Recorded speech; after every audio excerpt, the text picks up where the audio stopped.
Hello बच्चों, तो हमें प्रश्न में दिया गया है सिद्ध कीजिए कि 5 प्लस रूट 3 एक अपरिमेय संख्या है। ठीक है, तो यहाँ पे बच्चों देखो हम मान लेंगे, माना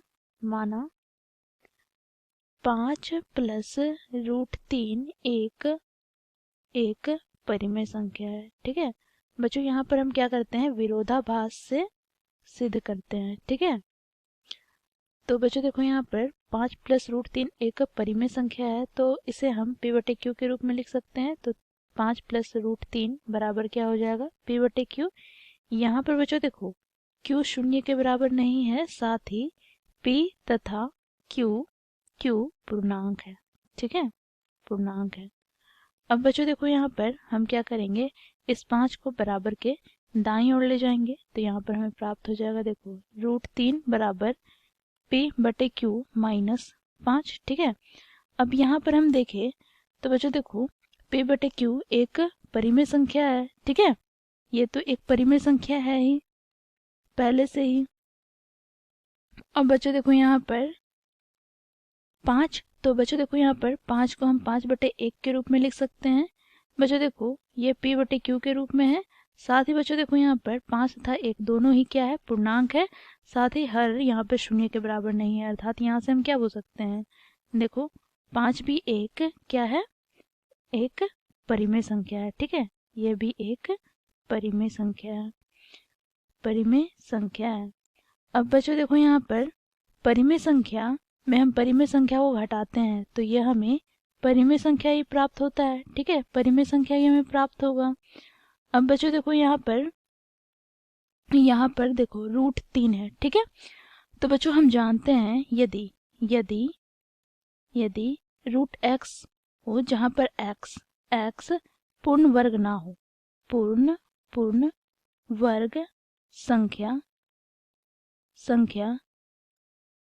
नहीं है, तो रूट x एक अपरिमेय संख्या है। ठीक है, अपरिमेय संख्या हो जाता है। तो यहाँ पे बच्चों देखो रूट 3 के अंदर में क्या है, 3, तो क्या 3 एक पूर्ण वर्ग संख्या है, पूर्ण वर्ग संख्या, अर्थात यदि यहाँ पर रूट के अंदर में 4 होता। ठीक है, यहाँ पर देखो यदि रूट के अंदर में 4 होता तो बच्चों देखो 4 यहाँ पर पूर्ण वर्ग संख्या है, देखो 2 का स्क्वायर के रूप में हम लिख सकते हैं, तो यहाँ से हमें बाहर प्राप्त हो जाएगा 2 यहाँ पर परिमेय संख्या हो जाएगा। परंतु यहाँ पर रूट 3 है, तो बच्चों देखो यहाँ पर 3 पूर्ण वर्ग संख्या नहीं है, तो यहाँ से हम क्या बोल सकते हैं, रूट 3 एक अपरिमेय संख्या है। ठीक है, तो यहाँ पर हमें प्राप्त हो जाएगा, देखो यह एक अपरिमेय संख्या है, रूट 3 एक अपरिमेय संख्या है। ठीक है, अपरिमेय संख्या। ठीक है, अब बच्चों देखो यहाँ पर बराबर